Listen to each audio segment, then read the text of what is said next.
He thought success was all about wealth and status, until a chance encounter with Elon Musk left him questioning everything. The shocking truth he discovered will make you rethink what true success really means. Among these passengers was a man who had worked hard all his life. He wasn't a billionaire, but he had done well for himself. He had saved enough money to buy this first-class ticket, something he had always dreamed of.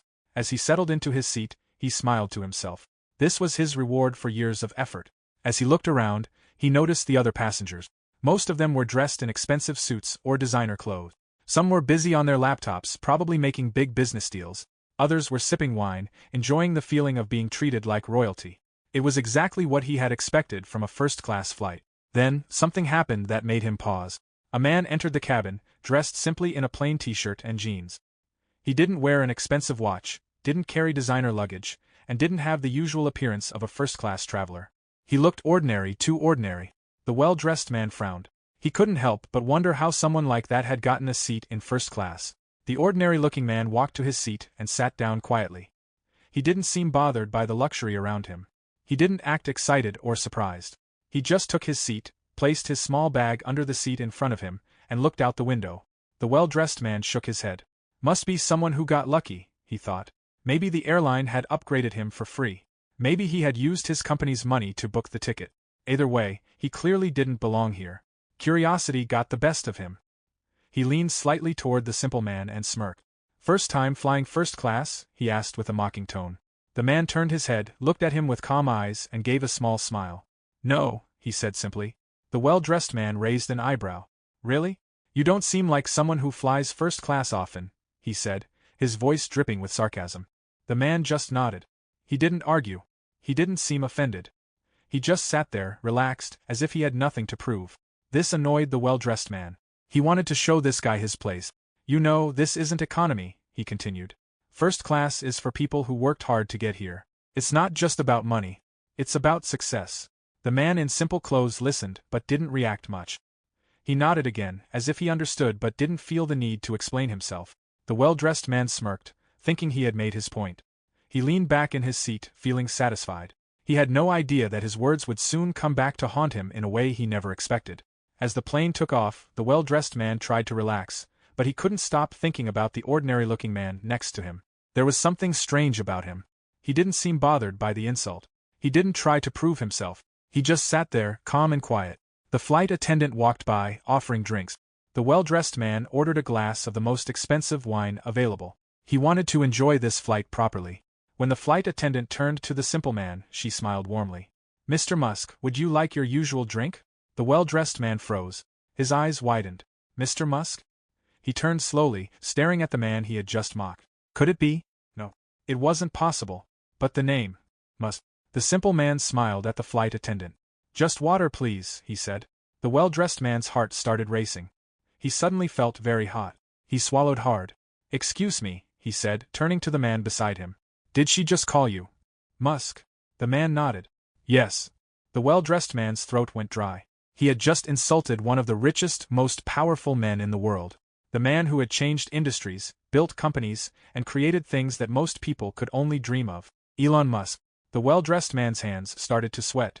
He had assumed the man was a nobody. He had mocked him, acted superior, and tried to make him feel small. But now, he realized the truth. He was sitting next to Elon Musk, and he had just made a huge mistake. The well-dressed man sat frozen in his seat. His heart pounded in his chest. His mouth felt dry. He had just mocked Elon Musk. He replayed the entire conversation in his head. He had acted like he was better, like he was more successful. He had made assumptions based on appearance, thinking that wealth and success always looked flashy. But now, he realized how foolish he had been. Elon Musk wasn't just rich, he was one of the richest men in the world. The well-dressed man's fingers tapped nervously on the armrest. He wanted to say something. Maybe apologize. Maybe laugh it off. But what could he say? "Oh, I didn't recognize you," sounded pathetic. "I was just joking," wouldn't work either. He hadn't been joking. His mind raced. What must Musk be thinking right now? Was he offended? Annoyed? Or did he not even care? He stole a glance at Musk. The billionaire looked completely unbothered. He sipped his water, looked out the window, and seemed lost in thought. He didn't react to the insult at all. That made the well-dressed man feel even worse. He had tried to bring Musk down, but Musk hadn't even cared. The flight attendant passed by again. The well-dressed man felt embarrassed to even look up, but he noticed something strange. The flight attendants treated Musk differently. Not in a fake, overly respectful way, but in a way that showed deep familiarity. "Mr. Musk, would you like anything else?" one of them asked politely. Musk smiled. "No, I'm good. Thanks." The well-dressed man felt like sinking into his seat. Everyone here knew who Musk was, except him. He thought about his own life. He had worked hard, yes, but he had always measured success by money and appearances. He assumed that a rich person had to wear designer suits, expensive watches, and flashy shoes. But here was Elon Musk, one of the most powerful men in the world, sitting in a plain t-shirt and jeans. Everything he thought he knew about success was wrong. The regret burned inside him. He had judged too quickly. He had let his own arrogance blind him. And now, there was nothing he could do to take it back. But the worst part? He still didn't know how much more he was about to learn. The plane cruised high above the clouds. The well-dressed man took a deep breath. This was his chance to fix his mistake. He turned slightly toward Musk. I just wanted to say, I didn't know who you were," he stammered. Musk looked at him and smiled. "That's okay," he said simply. The well-dressed man hesitated. He was expecting sarcasm or annoyance. But Musk was completely calm. He really didn't care. I made some assumptions," the man continued. "I thought success looked a certain way. I guess I was wrong." Musk nodded. "Most people think that," he said. "But success isn't about what you wear or how much you show off. It's about what you create, what you build, and how you impact the world." The well-dressed man felt a lump in his throat. He had spent his life trying to prove his success to others. But Musk didn't need to prove anything. "I used to think the same way," Musk continued. "But I learned that real success doesn't need validation. It doesn't need expensive clothes or a fancy lifestyle. It's about doing something meaningful." The words hit the well-dressed man like a truck. He had spent so much time trying to impress others. He had worked hard, but for what? To sit in first class and feel superior? That wasn't real success. He looked down at his expensive watch. For the first time, it felt meaningless. Musk turned back toward the window, relaxed as ever. The well-dressed man sat in silence. His entire mindset was changing. But the lesson wasn't over yet. Musk was about to reveal something even more shocking. As the flight continued, the well-dressed man felt like a fool. He had spent years chasing the wrong things. He wanted to learn more. "Can I ask you something?" he said carefully. Musk nodded. "Sure. You could buy anything in the world. You could live in a palace, wear designer clothes every day. But you don't. Why?" Musk smiled. "Because that's not what matters." The well-dressed man leaned in, curious. Musk continued, "I don't focus on luxury. I focus on building things. If I spend all my energy chasing wealth for personal pleasure, I won't have time to create what really matters." The words hit hard. Musk wasn't rich because he wanted to be rich. He was rich because he focused on something bigger. The well-dressed man sat back, deep in thought. He had been living the opposite way, chasing money for the sake of status, instead of creating something valuable. Then, Musk dropped the biggest surprise yet. "You know," he said, "I don't even own a house." The well-dressed man's jaw dropped. "What?" Musk nodded. "I stay with friends or rent small places near work. I don't need a mansion. That's not important to me." The well-dressed man was stunned. A billionaire without a house? It didn't make sense. But then, he realized it made perfect sense. Musk didn't need luxury to feel successful. He was focused on creating, building, and changing the world. The well-dressed man suddenly felt embarrassed about his own mindset. He had been chasing money just to look rich. Musk had been chasing ideas that changed the world. The plane hummed steadily as it neared its destination. The well-dressed man sat in his seat, a profound shift settling in his chest. He felt like someone else entirely, a person who had been reborn in just a few hours. Musk's words echoed in his mind, cutting through years of assumptions and misunderstandings. For the first time in a long time, he saw beyond his polished appearance and expensive suit. He had spent his life chasing a version of success built on the admiration of others. But Musk had shown him the truth. Real success isn't measured by wealth or status, it's about having a purpose. He turned to Musk, his voice uncharacteristically humble. "I think I've been looking at success all wrong." Musk smiled knowingly, almost as if he had expected this moment. "Most people do. They chase the wrong things." The well-dressed man nodded, taking in every word. He had spent years curating the perfect image of success, luxury cars, a towering office, and a perfectly tailored suit. But none of it had fulfilled him. Musk, on the other hand, had built empires, faced failures, and persevered all in the name of creating something that mattered. A new sense of clarity washed over him. Success wasn't about what others thought of you, It was about the impact you make, the legacy you leave behind. For the first time in years, the well-dressed man felt a spark of true inspiration, not to chase riches, but to create something meaningful with his life. He looked at Musk, his admiration growing. "I want to do something that matters," he said quietly. Musk's eyes sparkled. "That's the first step." The plane descended toward its destination, the city skyline stretching out before them. The well-dressed man leaned back in his seat, reflecting on everything he had learned. He had come aboard a flight seeking answers about wealth and success, but he had walked away with something far more valuable: perspective. As the wheels touched the ground, the man turned to Musk one final time. "Thank you," he said, his voice sincere. Musk's smile was quiet, but it carried the weight of understanding. "No problem. Just remember, success isn't a destination, it's a journey." The man stepped off the plane, his heart lighter than it had been in years. He looked at the airport, at the people around him, and realized something profound.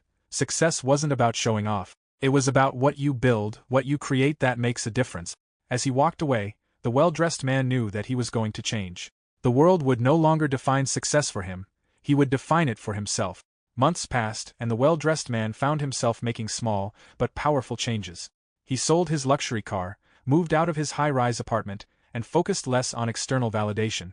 Instead, he poured his energy into starting a non-profit aimed at solving a pressing social issue he had long ignored. The early days were tough. There were moments of doubt, times when it felt like the world wasn't listening, but he pushed through. He would remember Musk's words: "It's not about what others think, it's about the impact you create." One day, he sat in his modest office, reviewing proposals for a new initiative, and he realized that for the first time in his life, he felt fulfilled. The pursuit of money and fame had been fleeting, but now, he was building something that would last, a legacy that meant something. Even with his newfound focus, challenges came in waves. The non-profit struggled to gain traction, and investors seemed uninterested. At one point, he questioned whether he was truly making a difference, or if he was just chasing a new form of success that was just as hollow as the old one. Then, one night, he found himself thinking about Musk again. He remembered all the times Musk had failed, how he had been mocked, ridiculed, and counted out. But Musk had kept going. He didn't give up. He knew his mission was worth the struggle. With renewed resolve, the man decided to take a different approach. He reached out to his network, not asking for donations, but offering a partnership. He began collaborating with other nonprofits, learning from their mistakes, and slowly, things started to turn around. It was a sunny afternoon when everything changed. The well-dressed man sat in his office, watching a team of volunteers prepare for a major event that would raise awareness for his cause. The buzz of excitement was palpable. This event was the breakthrough he had been waiting for. Just as he was about to step onto the stage to address the crowd, he received a call. It was a private message from Musk. "I heard about your event," Musk said, his voice calm but warm. "You're doing something good. Keep going. The world needs more people like you." The well-dressed man's heart swelled. It was more than just encouragement, it was validation from someone who had been through it all. He took a deep breath, ready to share his vision with the world. This wasn't just an event, it was a testament to how far he had come. From chasing hollow success to creating something that mattered, he had finally found his purpose. And the journey had only just begun. Years passed, and the well-dressed man's transformation became evident to everyone around him. He was no longer chasing fleeting accolades or the praise of others. Instead, he was focused on creating lasting impact. His nonprofit was thriving, and his message was spreading far and wide. Success isn't about what you have, it's about what you give. But despite the progress, challenges were never far behind. The work was demanding, and there were days when doubt crept in. He found himself questioning if he had truly made the right choice. Was it enough? Could he do more? One evening, as he walked through the quiet hallways of his office, he received a message. It was from Musk. "You've come a long way, but there's more to do. Keep going. The world doesn't change overnight, but it does change." The words struck him deeply. Musk's life was built on boldness, failure, and resilience. The well-dressed man knew that the road ahead wouldn't be easy, but for the first time, he was ready to face whatever came next. The non-profit had reached new heights, but now the real work began. The well-dressed man was invited to speak at a global summit for social entrepreneurs. The stage was set for him to share his journey, and he could feel the weight of expectation. In preparation, he reflected on everything that had gotten him here: his previous life of chasing superficial success, his encounter with Musk, the ups and downs of his own work. He understood that what had once been about external validation was now about something deeper, inspiring others to take their own paths of purpose. At the summit, as he stood in front of an audience filled with world leaders, entrepreneurs, and thinkers, He spoke not of his accomplishments, but of the lessons he had learned through struggle. He spoke about the importance of failure, the need for resilience, and the power of community. When he finished, the room was silent. Then, slowly, the applause began. It wasn't for him. It was for the cause. It was for the work that still lay ahead. Months later, a new challenge presented itself, one that shook him to the core. His nonprofit's largest donor withdrew their support, citing political reasons and shifting priorities. The financial loss was significant, and the future of his projects was suddenly uncertain. In the face of this crisis, the well-dressed man didn't panic. Instead, he thought back to the lessons Musk had taught him. This was another test, a moment to prove that success isn't built on the support of a few, but on the belief in the cause itself. He called an emergency meeting with his team. Together, they brainstormed ways to pivot and keep their mission alive. It wasn't easy. There were sleepless nights, difficult decisions, and moments of uncertainty. But through it all, the man never wavered from his core belief. Success isn't about having money or resources, it's about finding a way to keep going, no matter the obstacles.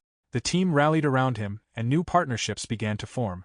Slowly, the nonprofit found new avenues of support, some unexpected, but all in alignment with the mission.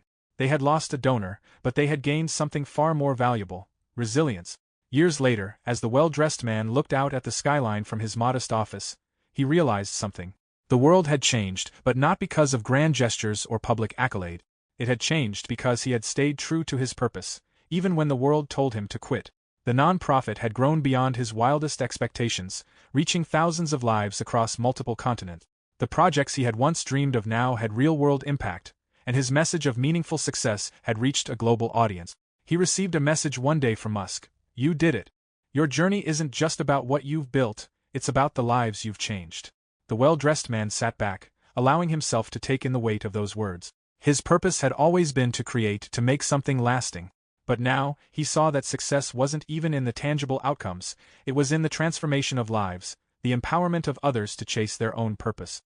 His legacy wasn't in the wealth he had accumulated, but in the ripple effect he had created, inspiring others to look beyond themselves and focus on the bigger picture.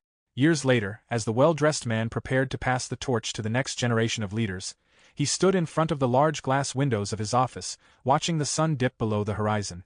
He could see the city, alive with the hustle and bustle, a stark contrast to the quiet peace he felt inside. The years had taught him many lessons, lessons he was eager to share with those who had come after him.